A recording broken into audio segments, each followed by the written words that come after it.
অঙ্গে বহু রূপ, যে কারণে কারোর সাথে তার তেমন কোনো বিরোধ নেই, আবার বন্ধুত্ব ভেঙে যায় সুদীর্ঘ হবার আগেই।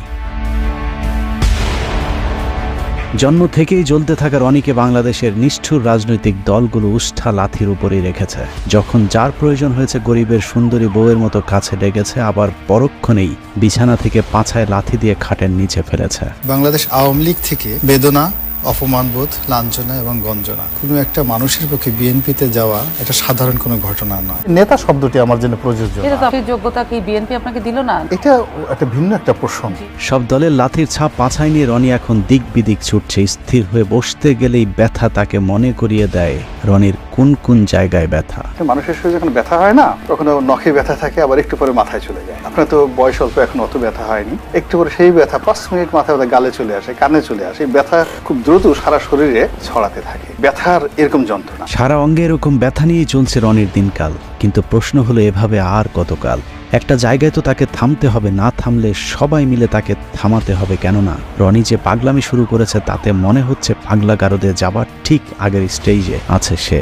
আমার এই সকালে পেট খারাপ থাকে, বিকালবেলা মাথা খারাপ থাকে, রাতে ঘুম হয় না। আমি চিন্তা করলাম করিটা কি? পাগলামি আর একটু বাড়লেই পাবনায় আরেকটি বেড খালি করতে হবে তার জন্যে। কিন্তু আমরা রনির মতো একজন রাজনৈতিক জোকারকে হারাতে চাই না, যে কারণেই তাকে সংশোধন করতে আজকের এই প্রতিবেদন। সহিংস আন্দোলনের নামে অবশ্যই পুলিশের অধিকার আছে তাদেরকে গুলি করে মেরে ফেলা, অবশ্যই আছে। 5 আগস্টের দুদিন আগে চ্যানেল আয়ের টক শো শেষ হবার পর উপস্থাপিকার সাথে মানিকের যে অনাকাঙ্ক্ষিত ভিডিওটি ছড়িয়ে পড়েছিল, সেটারও নাটের গুরু ছিল গোলাম ময়লা রনি। টক শো শেষে অত্যন্ত অশ্লীল ভঙ্গিতে রনি মানিককে বলেন উপস্থাপিকাকে একটু আদর করে দিতে। অনেক ভাই, আপনি অনেক রাগ হয়েছেন, আদর করে দেন। মূলত রনির এই কথাতেই সূত্রপাত হয় মানিকের কুরুচিপূর্ণ আক্রমণাত্মক আচরণের। মানিক যখন দীপ্তি চৌধুরীকে যাচ্ছে তাই বলে যাচ্ছিলেন, তখনও রনি অসভ্যের মতো দাঁত কেলিয়ে হাসছিলেন। আমি একটা মুক্তিযোদ্ধা পরিবারের সন্তান, আপনার কোনো অধিকার নেই আমাকে রাজাকারের বাচ্চা বলার। তার এই ব্যক্তিত্বহীনতার কারণেই জীবনের পরন্ত সময়ে এসেও এখনও নিজের কোনো রাজনৈতিক পরিচয় জোটেনি। এক কথায় বলতে গেলে রনিকে বলা যায় বাংলাদেশের রাজনীতিতে একজন পলিটিক্যাল প্রস্টিটিউট। রাজনীতির মাঠের এই প্রস্টিটিউট কতবার কতজনের খাটে গিয়েছে সেটা দেখতে আমাদেরকে 2008 সাল থেকে রনির ঘাট বদলের ইতিহাস দেখতে হবে। জামাত আসলে একটা আদর্শ ভিত্তিক রাজনীতি করে। জামাতের যে আদর্শটা রয়েছে, সেই আদর্শটা সমপর্যায়ের আদর্শটা এই মুহূর্তে বাংলাদেশে অন্য কোনো রাজনৈতিক দলের নেই। ঠিক ওই পর্যায়ের কোনো আলেম, কোনো ওলামা আমাদের দেশে না থাকার কারণে জনাব দেলোয়ার হোসেন সাইদী সাহেব গ্রেপ্তার হওয়ার পর থেকে একটা বিশাল শূন্যতার সৃষ্টি হয়েছে। কদিন আগে রনির কথাবার্তা শুনলে মনে হতো জামায়াতের পটুয়াখালী জেলা আমির, কিন্তু এগুলো আসলে তার মনের কথা না। রনির মনের কথাগুলো শুনতে হলে 2010 সালে সংসদে রনির দেয়া একটি বক্তব্য শুনতে হবে। বিএনপি এবং তার সহযোগী জামায়াত ইসলামী, যাকে বলা হয় বাই বর্ন ক্রিমিনাল, অপরাধ করার জন্য যাদের জন্ম হয়েছে। এই বক্তব্য স্বঘোষিত বুদ্ধিজীবী গোলাম মাওলা রনির যখন আওয়ামী লীগের সংসদ সদস্য ছিলেন তখনকার। আওয়ামী লীগের সাথে তার সংসার ভাঙে ইন্ডিপেন্ডেন্ট টেলিভিশনের সাংবাদিক পিটিয়ে জেলে যাবার পর। ইন্ডিপেন্ডেন্ট টেলিভিশনের সাংবাদিক পেটানোর প্রেক্ষাপটটা একটু আলোচনা করে আসা দরকার। আপনি যদি রনির উইকিপিডিয়াতে যান তাহলে দেখবেন রনির জন্ম ফরিদপুরের শ্যামপুরে, কিন্তু রনি এমপি হয়েছিলেন পটুয়াখালী 3 আসন থেকে। স্বাভাবিকভাবে প্রশ্ন আসতে পারে ফরিদপুর থেকে রাতারাতি পটুয়াখালী কিভাবে তিনি সংসদ সদস্য হলেন। জনাব গোলাম মাওলা রনি, পটুয়াখালী 3। মাননীয় স্পিকার, আপনাকে ধন্যবাদ। লা ইলাহা ইল্লাল্লাহু ওয়াহদাহু লা শারীকা লাহু লাহুল মুলকু ওয়া লাহুল হামদ। রনির পূর্বপুরুষ ছিলেন নদী ভাঙন ফরিদপুরের চরের বাসিন্দা। রনির বাবা গ্রামে গ্রামে মাথায় করে তেল বিক্রি করতেন। আর্থিকভাবে অসচ্ছল হলেও মোটামুটি খেয়ে পড়ে বেঁচেছিলেন। কিন্তু হঠাৎ করে নদী ভাঙনে তার পৈতৃক ভিটার নদী গর্ভে বিলীন হয়ে গেলে নিঃস্ব হয়ে গোলাম মাওলার পরিবার চলে যায় ফরিদপুর থেকে পটুয়াখালীতে। একসময় সম্বল শুধু কম্বলওয়ালা গোলাম মাওলা রনি 111-এ শেখ হাসিনা জেলে থাকার সময়টাতে হাসিনাকে তেল দিয়ে কলাম লেখার পুরস্কার হিসেবে 2008 সালে নির্বাচনে আওয়ামী লীগের মনোনয়ন পান। এরপর সংসদ সদস্য নির্বাচিত হবার পর আর ফিরে তাকাতে হয়নি রনিকে। একে একে শিপিং বিজনেস, টেক্সটাইল বিজনেস থেকে শুরু করে এক্সপোর্ট ইম্পোর্ট সহ নানা ধরনের ব্যবসার মালিক হয়ে যান গোলাম মাওলা রনি। ব্যবসা বাণিজ্য করেছি, টাকা পয়সা হয়েছে, আরো টাকা হতে হবে, সালমান এফ রহমানের মতো ধনী হতে হবে। গামছার তেল বিক্রেতার ছেলের আলাদ্দিনের চেরাগ দেখে অনেকেই তার কাছে জিনের সাহায্য চাইতে গিয়েছিলেন, কিন্তু চেরাগের সেই জিন গামছাওয়ালার ছেলে রনিকে ধনী করলেও অন্যদেরকে করেছে পথের ফকির। রনির সাথে যারাই যৌথভাবে ব্যবসা করতে গিয়েছেন সকলকেই খাল কেটে আনা কুমিরের মতো পেটে ঢুকতে হয়েছে। রনির একটা পারিবারিক বৈশিষ্ট্য আছে, যেখানে খান সেখানেই হাগেন। হেগে মতে পুরো পটুয়াখালী দুর্গন্ধ করে ফেলেছেন। ফরিদপুরের তেল বিক্রি করা রনির বাবা শামসুদ্দিন মুন্সি পটুয়াখালীতে এসে শুরু করেন বাজারে বাজারে গামছা বিক্রি করা। কিন্তু সমস্যাটা সেখানে নয়। ফরিদপুর থেকে কাঁথা বালিশ নিয়ে পটুয়াখালীতে যাবার পর তৎকালীন স্থানীয় যে চেয়ারম্যান তার খালি জমিতে রনির বাবাকে থাকতে জায়গা দিয়েছিলেন, সেই চেয়ারম্যানের খালি জমি দখল করেই গোলাম মাওলা রনি গড়ে তুলেছেন বহুতল ভবন। সেই চেয়ারম্যান বেঁচে না থাকলেও তার ছেলে জানিয়েছেন রনির বাবাও তার মতো একটু টাউট প্রকৃতির ছিল। কথাবার্তা শুনে প্রথমত বুঝতে পারি নাই যে এই লোকটা এত খারাপ, এত বড় মৃত্যু, এত বড় টাউট। রনির বাবার হাত ধরেই দখলের হাতখড়ি হয় রনির। সরকারি খাস জমি থেকে শুরু করে এলাকার নদী নালা, এমনকি অসহায় দরিদ্র মানুষের শেষ সম্বলটুকু পর্যন্ত দখল করেছে গোলাম মাওলা রনি। মাস্তানদেরকে বলেন যে আমার কাছ থেকে চাঁদা যদি নেয় একটু কম পরিমাণে ডিমান্ড করে, কিন্তু 5 লাখ দেওয়ার মতো তো আমার সামর্থ্য নেই। রনি বলছিল যে আপনার জমি বিক্রি করে চাঁদা দেবে। রনিকে এসব দখলবাজিতে যখন যেই বাধা দিয়েছে তার বিরুদ্ধেই মামলা ঠুকে দিয়েছেন মামলাবাজ গোলাম মাওলা রনি। সহযোগিতা করতে গেলে হ্যাগরও মামলা দেয়। টকশোতে মিষ্টি মিষ্টি কথা বলা রনি তার এলাকায় গড়ে তুলেছেন একটি ক্যাডার বাহিনী, যার নাম ভাইয়া গ্রুপ। এই গ্রুপের প্রধান গোলাম মাওলা রনির শ্যালক মকবুল খান। দখলবাজি আর চাঁদাবাজিতে অতিষ্ঠ গলাচিপা এলাকার মানুষ মকবুলের বিরুদ্ধে নালিশ করতে গিয়েছিলেন রনির কাছে। কিন্তু ভুক্তভোগী ব্যক্তিরা বুঝতে পারেননি টেলিভিশনের রনি আর টেলিভিশনের বাইরের রনি এক জিনিস নয়। সব বিষয়ে বিশেষজ্ঞ রনি টেলিভিশন টক শোতে নীতিবাক্যের ফুলছুরি ছড়ালেও নিজে জড়িয়েছেন নীতি বিবর্জিত অনৈতিক বিভিন্ন কাজের সাথে। মামলা দখল আর চাঁদাবাজি করে তেল বিক্রেতার ছেলে এখন শত শত কোটি টাকার মালিক। আমাদের এমন দিন আছে যে 10 কোটি টাকা আমাদের একসাথে ব্যাংক থেকে তুলতে। নিউ মার্কেট এলাকার নাইম রোডের লাক্সারি এই ভবনের 6-এর বি ফ্ল্যাটটিতে রনি নিজে থাকেন। রাজধানীর তোপখানা রোডের মেহরোবা প্লাজায় রয়েছে তার আরেকটি ফ্ল্যাট।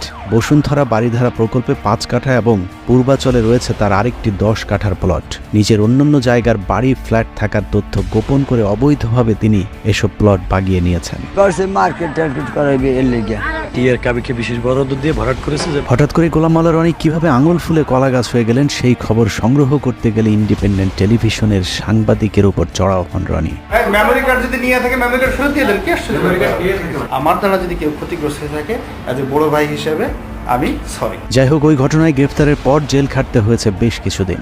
জেল থেকে বেরোলেও আর আওয়ামী লীগে ঢুকতে না পারায় নতুন ভাতারের সন্ধানে বের হন তিনি। খুঁজতে খুঁজতে বিএনপির সাথে দেখা। সাংগঠনিকভাবে চরম ভঙ্গুর অবস্থায় থাকা বিএনপি তখন ডক্টর কামাল কাদের সিদ্দিকী রনিদের মতো খড়কুটো যা পেয়েছে তাই আঁকড়ে ধরেছে। 2018 সালে নির্বাচনের আগে যেদিন রনি বিএনপিতে যোগ দিয়েছিলেন, সেদিন সাংবাদিকরা তাকে প্রশ্ন করেছিল বিএনপিতে কতদিন থাকবেন। রনি তার উত্তরে বলেছিলেন মৃত্যু পর্যন্ত থাকতে এসেছে।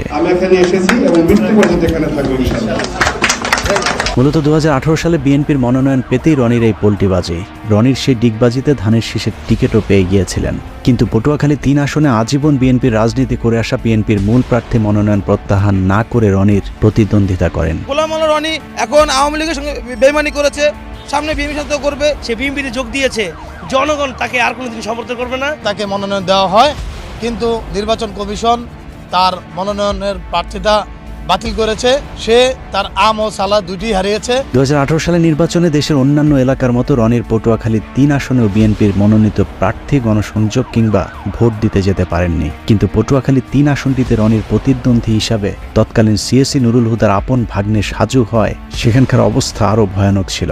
সকালে রনির স্ত্রী ভোট কেন্দ্রে যাবার পর আওয়ামী লীগের লোকজন তার গাড়ি ভাঙচুর ও মারধর করলে রনি আওয়ামী লীগ প্রার্থীর বিরুদ্ধে মামলা না করে তার প্রতিদ্বন্দ্বী বিএনপির বিদ্রোহী প্রার্থী ও তার সমর্থকদের বিরুদ্ধে মামলার নির্দেশনা দেন। গাড়িটা আগে থানায় নাও, থানায় নিয়ে এই সুযোগে মানে প্রার্থী সহ সবাই মামলা দিয়ে দাও। আচ্ছা ঠিক আছে, এটা কিন্তু আমাদের সুযোগ এবং সব জায়গায় টেলিফোন করে হাজার হাজার লোক থানায় ঘেরাও করে। তারপরেও সে সময় বিভিন্ন অনুষ্ঠানে গোলাম মাওলা রনি নিজেকে বিএনপির অত্যন্ত গুরুত্বপূর্ণ এবং নীতি নির্ধারণী পর্যায়ে নেতা হিসেবে দাবি করতে শুরু করেন। আমি বিএনপির একজন নীতি নির্ধারণী, অন্যতম নীতি নির্ধারণী ব্যক্তিত্ব আমি এখানে বলছি। অভিযোগ রয়েছে মির্জা ফখরুল ইসলাম আলমগীরকে 10 লাখ টাকা দিয়ে রনি রাতারাতি দল পাল্টে বিএনপির টিকিট পেয়েছিলেন।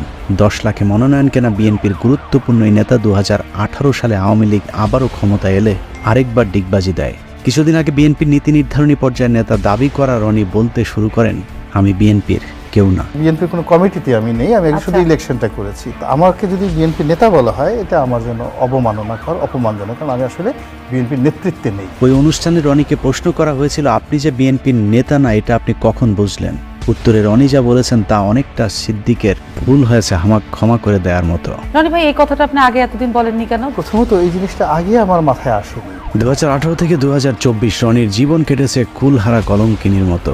জলে ভাসা পদ্মের মতো 5টি বছর কাটানোর পর 2024 সালে আওয়ামী লীগ যখন আবারও ক্ষমতায় আসে, তখন গোলাম মাওলা রনি বুঝতে পেরেছিলেন আওয়ামী লীগ ছাড়া আর কোনো উপায় নেই। যে কারণে 2024 সালে নির্বাচনের পর আবারও আওয়ামী লীগের খাটে যাবার চেষ্টা করতে থাকেন। আওয়ামী লীগকে তো সবসময় মিস করি, মৃত্যু পর্যন্ত মিস করি। আর আমি যদি বিএনপির মন্ত্রীও থাকি এবং আওয়ামী লীগের যদি প্রয়োজন মনে করে, তখন সেই মন্ত্রিত্ব ছেড়ে দিয়ে হলো আওয়ামী লীগের হাল।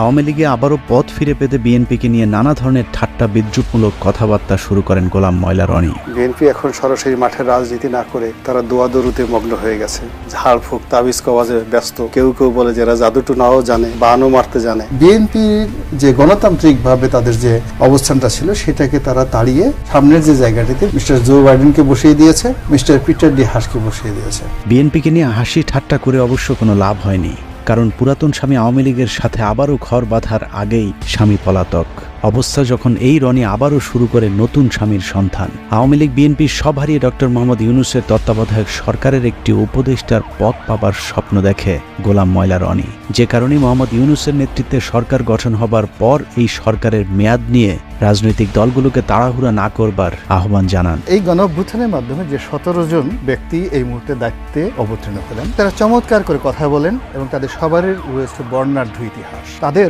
সফলতা কামনা করা ছাড়া আমাদের এই জাতির দ্বিতীয় কোনো অপশন নেই। একটা নির্দিষ্ট সময় পর্যন্ত আমাদেরকে অপেক্ষা করতে হবে এবং ধৈর্য ধারণ করতে হবে যার যার অবস্থান থেকে। ইউনূস সরকারের পক্ষে তেলবাজি করেও কোনো লাভ হয়নি। প্রথম, দ্বিতীয়, তৃতীয় ধাপেও মোহাম্মদ ইউনূসের পাশে একটি চেয়ার না জোটায় রীতিমতো পাগলামি শুরু হয় গোলাম মাওলা রনির। ডক্টর ইউনূস চেষ্টা করলেও খুব বেশি আগাতে পারবেন না। নোবেল পুরস্কার পেয়েছে, তুমি তো শ্রমিকের টাকা মেরে দিলা, তাকে ডাইরেক্ট ক্রস ফায়ারে দেওয়া উচিত। রনির হঠাৎ করে সারা অঙ্গে ব্যথা শুরু হবার কারণ কি সেটা বুঝতে হলে জামায়াতের এক নেতার সাথে তার একটি ফোন রেকর্ড শুনে আসতে হবে, যেখানে তিনি পরিষ্কারভাবে বলেছেন শেখ হাসিনা পালিয়ে যাবার পর ক্যান্টনমেন্টকে সব দলকে ডাকলেও গোলাম মাওলা রনিকে না ডাকাতেই তিনি ক্ষিপ্ত হয়েছেন। সবাই তো ইউনূস সাহেবকে তেল মারতেছে, আওয়ামী লীগের গালি দেওয়া তো খুব সহজ একটা বিষয়। তখন আসলে আমরা আরো ভয়াবহ বিপদের দিকে এগোচ্ছি। এই যে চ্যাংরা পোলাপানরা যা কিছু করতেছে, আপনি যদি এইটার সাথে সাথে লাফান যে স্বাধীনতা পেয়ে গেছি, doctor Yunus he is in wrong, ভুল কাজ করতেছে। আপনি সেই ঘরের মধ্যে ঢুকবেন, ঢুকার আগে আপনি আমাদের সবার সাথে আলোচনা করে নেবেন না। আলোচনা না করে আপনি ঢুকে গেছেন, ঢুকে গিয়ে আপনি বিপদের মধ্যে পড়ে এখন আমি আপনার ওখান থেকে কিভাবে বাঁচাবো? আপনি তো ঢুকে গেছেন। রনি ছাড়া সব দল ক্যান্টনমেন্টে মিটিং করাতে সব দলকেই তিনি বদদোয়া দিয়েছেন। পীরে গোলাম ময়লা জামায়াতের ওই নেতার সাথে ভবিষ্যৎবাণী করেছেন, যারা যারা সেদিন ক্যান্টনমেন্টে গিয়েছিল সবাইকেই নাকি ভারতে রোশানলে পড়তে হবে। যারা গেছে তারা সবাই দুর্ভোগ হবে। জামাত বর্ণ যারা, ইভেন আমাদের মির্জা ফখরুল সাহেব গেছেন, ওখানে খুব রং কাজ করছে, খারাপ কাজ করেছে। জোনায়েদ সাকি গেছে, যারা গেছে প্রত্যেকটা লোকের এই কর্মফল ভোগ করতে হবে। Just wait. মানে দিল্লি কি এইরকম প্ল্যান করতেছে আপনি বলতে চাইতেছেন? জি, এটা সেই প্ল্যান অনুযায়ী সবকিছু। এখন আপনি একটা কাজ করেছেন, সেই কাজের তো ফল আপনাকে ভোগ করতেই হবে। পরিস্থিতি যা দাঁড়িয়েছে, যে কোনো সময় 999-এ কল করে রনিকে পাবনার গাড়িতে উঠিয়ে দিতে হবে। Doctor Yunus is a famous and eminent economist, কিন্তু in the field of politics he is just infant, নবজাতক শিশু। 3 মাসও টিকতে পারবেন না। নিজের ফেসবুক, ইউটিউব থেকে শুরু করে টেলিভিশন টক শো সবখানেই যেন রনির টার্গেটে পরিণত হয়েছে ডক্টর মোহাম্মদ ইউনূস। মুখরোচকর টাইটেল, থাম্বনেল আর নানা ধরনের ব্যাখ্যা বিশ্লেষণের মধ্য দিয়ে ডক্টর মোহাম্মদ ইউনূসকে বিতর্কিত করবার জন্য যেন রীতিমতো ন্যাংটা হয়ে রাস্তায় নেমেছেন গোলাম ময়লা রনি। 11 সেই সময়টিতে মঈনুদ্দিন ফখরুদ্দিনের উপরেও ছিলেন ডক্টর মোহাম্মদ ইউনূস। তাতে 11-এর একটা লেটেস্ট ভার্সন, এটাকে আপনি ডিজিটাল ভার্সন বলতে পারেন। একটি সূত্র জানিয়েছে, বাংলাদেশের রাজনীতির হিরো আলমের update version Alom pro max Golam ময়লা রনির সাথে আওয়ামী লীগের একটি সমঝোতা হয়েছে।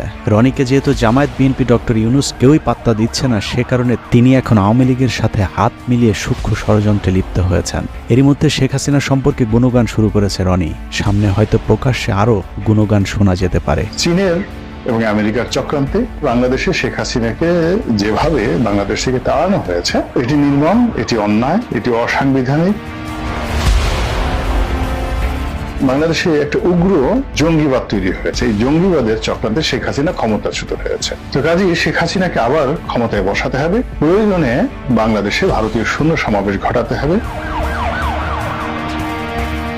শেখ হাসিনাকে ক্ষমতায় বসানোর জন্য যা করা দরকার সবকিছু করতে হবে এবং দরকার হলে বাংলাদেশকে অধিকার করতে হবে, কাশ্মীর বানিয়ে ফেলতে হবে, সিকিম বানিয়ে ফেলতে হবে।